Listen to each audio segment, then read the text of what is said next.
प्रधानमंत्री नरेंद्र मोदी आज 10 राज्यों के अधिकारियों के साथ कोरोना संक्रमण पर विचार विमर्श करेंगे। वीडियो कॉन्फ्रेंसिंग के जरिए कोरोना को लेकर किस तरह की तैयारियां हैं और क्या कुछ चल रहा है, कैसे इसके संक्रमण को रोकना है, इन तमाम मसलों पर आज पीएम तमाम राज्यों के 10 राज्यों के अधिकारियों के साथ बातचीत करेंगे। सीधी तस्वीरें आपको दिखाते हैं। दिक्कत को इस तरह दूर करूंगा। आपकी यह सोच आपकी सफलता की सीढ़ी भी बनी। आज परिस्थितियों ने आपको अपनी क्षमताओं की नई तरह से परीक्षा देने का अवसर दिया है। अपने जिले की छोटे से छोटी दिक्कत को दूर करने के लिए पूरी संवेदनशीलता के साथ लोगों की समस्याओं का समाधान करने के लिए आपकी यही भावना काम आ रही है। हां, कोरोना के इस काल ने आपके काम को पहले से कहीं अधिक चैलेंजिंग और डिमांडिंग बना दिया है। महामारी जैसी आपदा के सामने सबसे ज्यादा अहमियत हमारी संवेदनशीलता और हमारे हौसले की ही होती है। इसी भावना से आपको जन जन तक पहुंचकर जैसे काम कर रहे हैं उसको और अधिक ताकत से और अधिक बड़े पैमाने पर करते ही रहना है।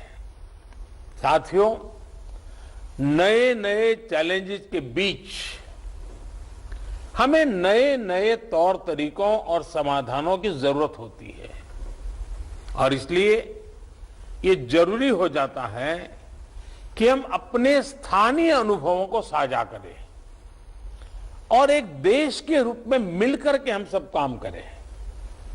अभी 2 दिन पहले ही मेरी अन्य कुछ राज्यों के अधिकारियों से भी मुझे बात करने का मौका मिला था।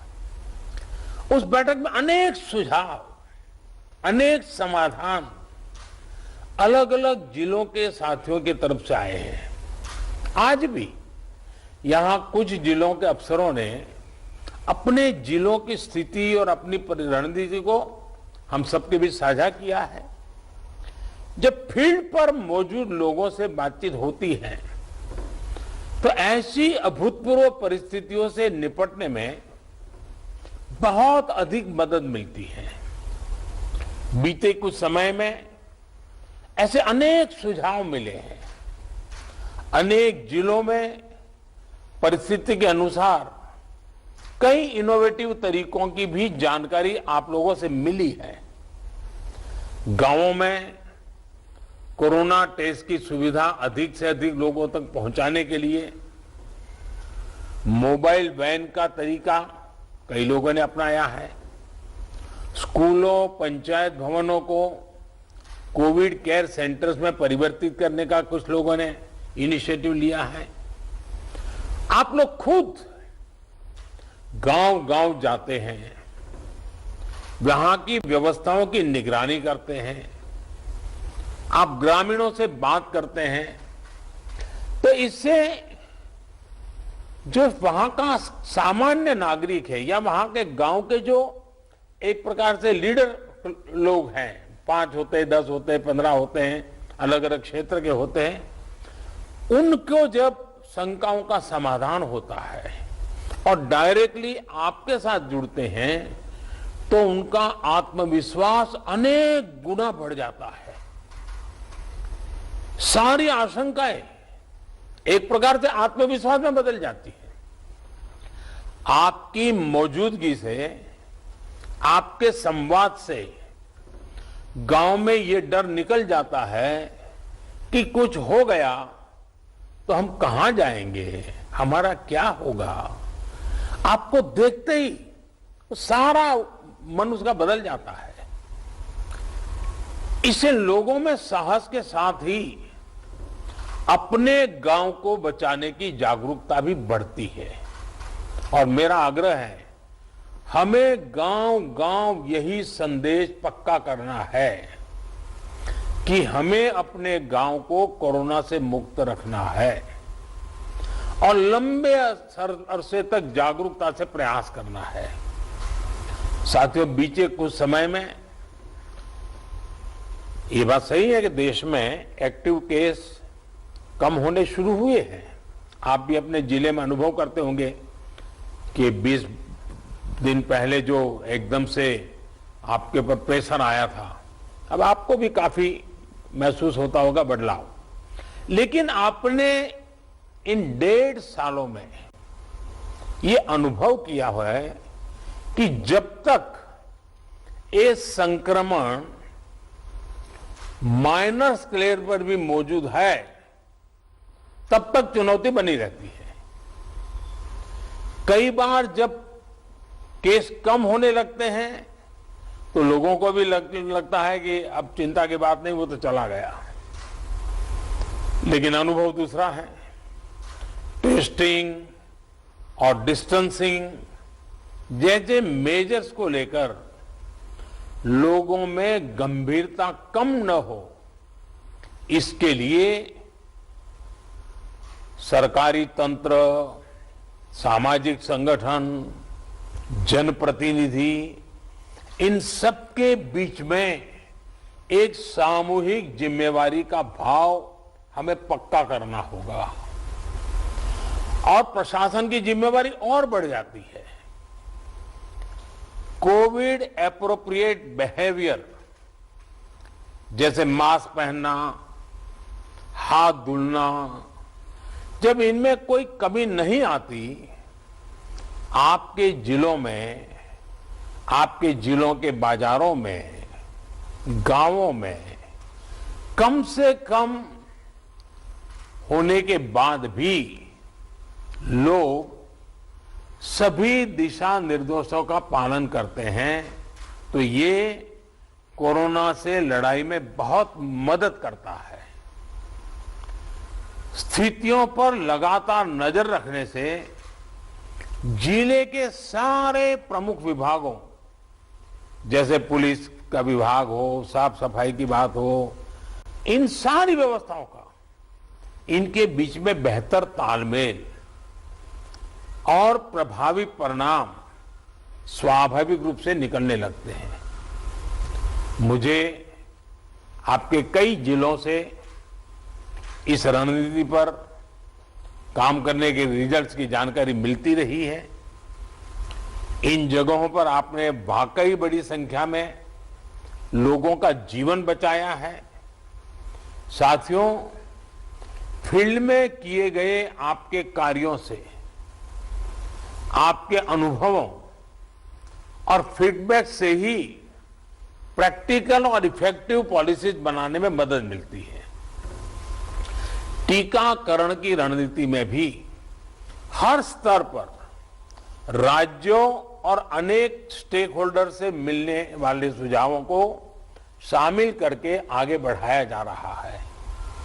इसी क्रम में स्वास्थ्य मंत्रालय की तरफ से 15 दिन के टीकों की उपलब्धता की जानकारी राज्यों को दी जा रही है।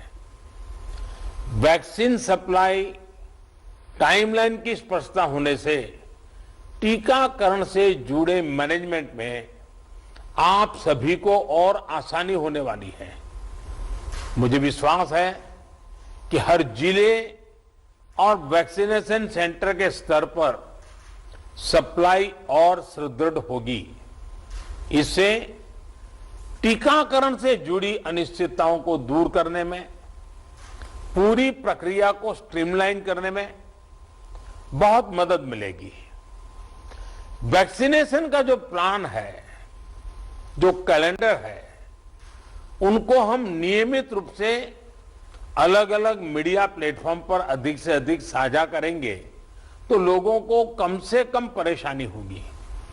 साथियों, पिछली महामारी हो या फिर ये समय, हर महामारी ने हमें एक बात सिखाई है। महामारी से डील करने के हमारे तौर तरीकों में निरंतर बदलाव निरंतर इनोवेशन, निरंतर अपग्रेडेशन बहुत जरूरी है। ये वायरस म्यूटेशन में स्वरूप बदलने में माहिर है, एक प्रकार से बहुरूपिया भी है और ये वायरस धूर्त भी है। तो हमारे तरीके और स्ट्रेटेजीज भी डायनेमिक होने चाहिए। साइंटिफिक लेवल पर हमारे वैज्ञानिक वायरस के बदलते स्वरूपों से निपटने के लिए दिन रात काम कर ही रहे हैं। वैक्सीन बनाने से लेकर एसओपीज और नई ड्रग्स बनाने तक लगातार काम हो रहा है। जब हमारी एडमिनिस्ट्रेटिव अप्रोच भी इतनी ही इनोवेटिव और डायनेमिक रहती है तो हमें असाधारण परिणाम मिलते हैं। आपके जिले की चुनौतियां यूनिक होगी, इसलिए आपके समाधान भी उतने ही यूनिक होने चाहिए। एक विषय वैक्सीन वेस्टेज का भी है। एक भी वैक्सीन की वेस्टेज का मतलब है किसी एक जीवन को जरूरी सुरक्षा कवच नहीं दे पाना। इसलिए वैक्सीन वेस्टेज रोकना बहुत जरूरी है। मेरा यह भी कहना है कि जब आप अपने जिले के आंकड़ों की समीक्षा करते हैं तो उसमें अर्बन और रूरल इसको भी अलग अलग से आप गौर करें ताकि आपका फोकस रहे। इवन टियर 2, टियर 3 सिटी को भी अलग से उसका एनालिसिस करें ताकि आप फोकस वे में अपना स्ट्रेटेजी वर्कआउट कर सकते हैं। कहां कितनी ताकत लगानी है, किस प्रकार की ताकत लगानी है, ये बड़ी आसानी से आप कर पाएंगे। और इससे जब ये प्रकार से देखेंगे तो ग्रामीण इलाकों में कोरोना से निपटने में मदद मिलेगी। और मैं भी लंबे अरसे तक आप ही की तरह कुछ न कुछ काम करते करते यहां पहुंचा हूं। मेरा अनुभव है कि गांव के लोगों को अगर सही बात समय पर पहुंचा दी जाए तो वो बहुत रिलीजियसली उसको फॉलो करते हैं, बहुत रिलीजियसली। और जो शहरों में कभी कभी हमको किसी चीज को लागू करने में मेहनत पड़ती है, गांव में उतनी मेहनत नहीं पड़ती। हां, क्लैरिटी चाहिए, गांव के अंदर एक टीम बनानी चाहिए। आप देखिए वो परिणाम खुद दे देते हैं आपको। साथियों, सेकंड वेव के बीच वायरस म्यूटेशन की वजह से अब युवाओं और बच्चों के लिए भी ज्यादा चिंता जताई जा रही है। अभी तक हमारी जो रणनीति रही है, आपने जिस तरह फील्ड में काम किया है उसने इस चिंता को उतना गंभीर होने से रोकने में मदद तो की है, लेकिन हमें आगे के लिए और अधिक तैयार रहना ही होगा। और सबसे पहला काम आप कर सकते हैं कि अपने जिले में युवाओं, बच्चों में संक्रमण और उसकी गंभीरता के आंकड़े व्यवस्थित करें। अलग से उस पर रेगुलर आप एनालिसिस कीजिए। आप स्वयं भी, मेरा सभी आप प्रमुख अधिकारियों से आग्रह है कि आप स्वयं भी उसका आकलन करें। इससे आगे के लिए तैयारी करने में मदद मिलेगी। साथियों, मैंने पिछली बार की बैठक में भी, और मैंने ये भी कह रहा कि जीवन बचाने के साथ साथ हमारी प्राथमिकता जीवन को आसान बनाए रखने की भी है। गरीबों के लिए मुफ्त राशन की सुविधा हो, दूसरी आवश्यक सप्लाई हो, काला बाजारी पर रोक हो, ये सब इस लड़ाई को जीतने के लिए भी जरूरी है और आगे बढ़ने के लिए भी आवश्यक है। आपके पास पिछले अनुभवों की ताकत भी है और पिछले प्रयासों की सफलता का मोटिवेशन भी है। मुझे पूरा भरोसा है कि आप सभी अपने अपने जिलों को संक्रमण मुक्त करने में सफलता पाएंगे। देश के नागरिक का जीवन बचाने में, देश को विजयी बनाने में हम सभी सफल होंगे। और मेरा आज कुछ साथियों को सुनने का मौका मिला है, लेकिन आपके पास, हर एक के पास कुछ न कुछ सफलता की गाथाएं हैं। बड़े अच्छे इनोवेटिव प्रयोग आप सबने कहीं न कहीं किए हैं। अगर वो आप मुझे पहुंचा देंगे तो जरूर इसको देश भर में पहुंचाने में मुझे सुविधा होगी, क्योंकि इंटेलेक्चुअली डिबेट करके कितनी भी चीज क्यों न निकाले, लेकिन उससे ज्यादा ताकत जो फील्ड में काम करता है, उसने जो अनुभव किया है और उसने जो रास्ते खोजे हैं, वो बहुत ताकतवर होते हैं। और इसलिए आप सबकी भूमिका बहुत बड़ी है, और इसलिए मेरा आपसे आग्रह है कि आप इसको निकालिए। दूसरा, पिछले 100 साल में किसी के जीवन में इतने बड़े संकट से जूझने की जिम्मेवारी नहीं आई है। आप डिस्ट्रिक्ट में बैठे हैं, आपके जिम्मे सबसे बड़ा बोझ आया है। आपने बहुत चीजें ऑब्जर्व की होगी, मानव मन को ऑब्जर्व किया होगा, व्यवस्थाओं की मर्यादाओं को देखा होगा, कम से कम संसाधनों का ऑप्टिमम यूटिलाइजेशन करके आपने एक नए रिकॉर्ड प्रस्थापित किए होंगे। जब भी मौका मिले इसको जरा जरूर अपनी डायरी में लिख करके रखिए। आने वाली पीढ़ियों को आपके अनुभव काम आएंगे, क्योंकि पिछली शताब्दी में 100 साल पहले जो बड़ी महामारी हुई, वो उसके उतने रिकॉर्ड उपलब्ध नहीं है कि वो लड़ाई, उसका रूप कैसा था, संकट कितना गहरा था, कहाँ क्या हुआ, बाहर निकलने के रास्ते क्या खोजे गए। लेकिन आज हमारे डिस्ट्रिक्ट के अफसर अगर ये डिस्ट्रिक्ट गैजेट की तरह इसको बनाएंगे तो भविष्य की पीढ़ियों को भी हमारी ये मेहनत, हमारे अनुभव, ये आने वाली पीढ़ियों के लिए भी काम आएगा।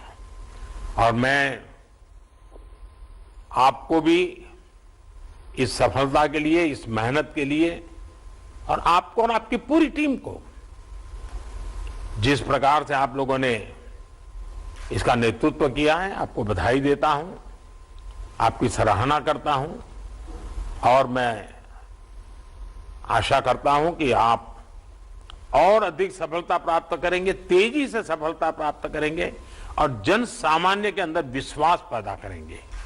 सामान्य मानवीय का विश्वास विजय की सबसे बड़ी जड़ी बूटी है, सबसे बड़ी जड़ी बूटी है। इससे बड़ी जड़ी बूटी नहीं हो सकती है, और ये काम आप आसानी से कर सकते हैं।